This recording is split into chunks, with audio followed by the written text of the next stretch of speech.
नमस्कार. मी डॉक्टर रजनी पत्की.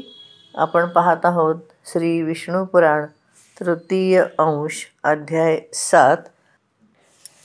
पुढे यमराजांनी आपल्या दूताला जेव्हा सांगितलं की विष्णूंचे जे भक्त आहेत भगवान विष्णूंचे, त्यांना तू सोडून दे, त्यांच्या तू जवळ जाऊ नको, तू तिथून दुसरीकडे जा. मग यमराजांनी हे बोलणं ऐकलं. त्याच्या हातामध्ये पाश, यमराजाच्या दूताने हे बोलणं ऐकलं. त्याच्या हातामध्ये पाश होता. त्याने विचारलं की प्रभो, भगवान विष्णूंचा भक्त कसा दिसतो, हरिभक्त कसा दिसतो, ते आपण मला सांगा. कारण त्याला सोडून द्यायचं होतं ना, म्हणून त्याने विचारलं की तो कसा दिसतो.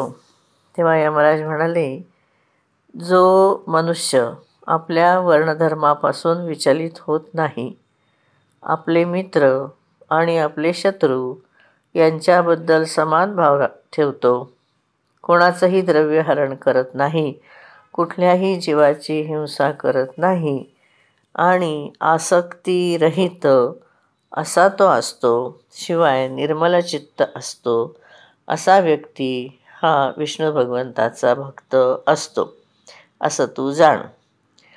ज्या निर्मल बुद्धी आणि चित्त असा जो आहे आणि कली कल्मषरूप मलाने, म्हणजे कलीमधले जे दोष आहेत, सुरापान वगैरे वगैरे सगळी पापकारक असे, तर त्याच्यापासून जो मलिन झाला नाही आणि ज्याने आपल्या हृदयामध्ये श्री जनार्दनाला ठेवलं आहे, स्थान दिलं आहे, किंवा जो आपल्या हृदयात त्याला पाहतो आहे, अशा मनुष्याला भगवान विष्णूचा आत्यंतिक तो भक्त आहे असे तू समज. जो एखाद्या ठिकाणी पडलेल्या सोन्याला पाहतो आणि तिथे कोणीही नाही असे जरी असले तरी त्याची बुद्धी होत नाही की आपण ते सोने उचलावे, उलट त्याला ते गवतासमान वाटते आणि निरंतर तो अनन्यभावाने भगवंताचे चिंतन करतो. त्याला तू नरश्रेष्ठ असा तो विष्णूचा भक्त आहे असे जाण. कुठेतरी स्फटिक शिले समान अतिनिर्मल भगवान विष्णू आहेत आणि कुठेही मनुष्याच्या चित्तामध्ये राहणारे रागद्वेषादी दोष आहेत. म्हणजे या दोन्हीचा संयोग कधीसुद्धा होणार नाही, तुलना पण होणार नाही.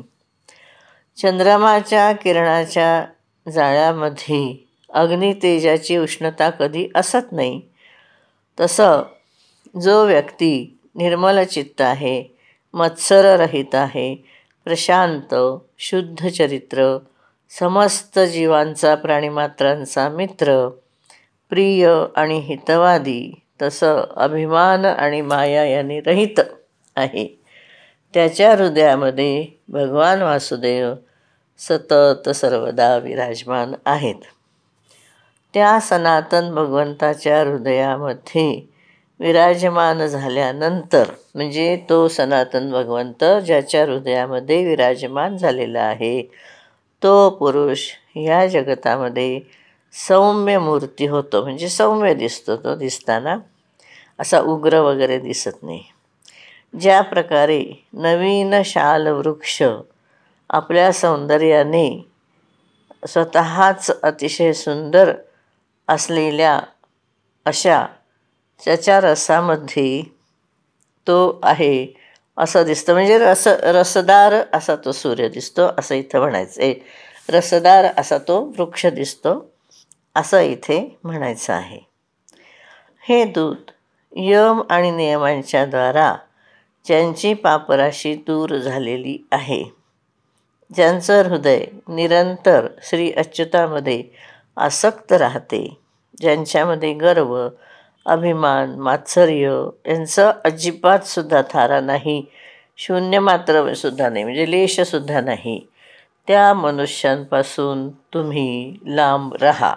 तुमचे पाश त्यांच्यावर टाकू नका. जेव्हा खड्ग, शंख, गदाधारी अव्ययात्मा भगवान हरी हृदयामध्ये असतात तेव्हा ते पापनाशक भगवंत असल्यामुळे ते ज्याच्या हृदयात आहेत त्याचे सर्व पाप आपोआप नष्ट होतात. सूर्य राहिल्यानंतर कधी अंधार राहील का बरं?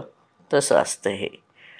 जो पुरुष दुसऱ्यांचं धन हरण करतो, म्हणजे जो मनुष्य जीवाची हिंसा करतो, तसेच मिथ्या खोटं बोलतो, कटू भाषण करतो आणि त्याची बुद्धी अशुभ कर्मामध्ये गुंतलेली असते, त्याच्या हृदयामध्ये भगवान अनंत कधीही टिकू शकत नाहीत.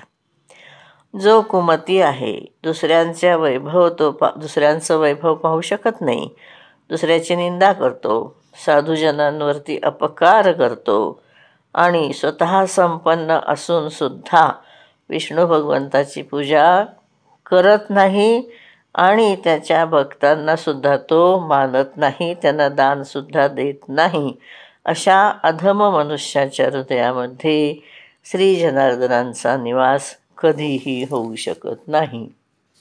जो दुष्टबुद्धी आपल्या परममित्र, बंधुबांधव, स्त्री, पुत्र, कन्या, पिता, नोकरवर्ग यांच्याकडे अर्थतृष्णा प्रकट करतो, म्हणजे माझ्याकडे काय करावं, पैसेच नाहीत, असं सारखं सांगतो, तो पापाचारी असतो आणि त्याला भगवंताचं भक्त समजू नये. जो दुर्बुद्धी पुरुष असत्कर्मामध्ये सतत राहतो, नीच पुरुषांचा आचार आणि त्यांच्याच संगतीत उन्मत्त राहतो, तसेच नित्यप्रती पापमय कर्मबंधनाने बांधला जात असतो, तो मनुष्यरूपाने पशु आहे असं समज आणि तो भगवान वासुदेवाचा भक्त कधीही होऊ शकत नाही.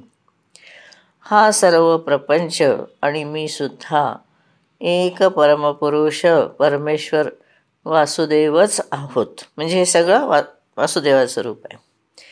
हृदयमय म्हणजे हृदयामध्ये भगवान अनंताला स्थित झाल्यानंतर ज्याची बुद्धी अतिशय स्थिर झाली आहे त्याला तुम्ही दुरूनच सोडून द्या, म्हणजे तुम्ही जाऊ नका. यमदूतांना सांगतायत यम, हे लक्षात ठेवायचं. आणि हे कमलनयन, हे वासुदेव, हे विष्णू, हे धरणीधर, हे अच्युत, हे शंखचक्रपाणी घेतलेल्या वासुदेवा, अनंता, श्रीधरा, आपण आम्हाला शरण द्या, असं जे लोक हाक मारत आहेत भगवंताला, अशा निष्पाप व्यक्तींपासून तुम्ही दूर राहा.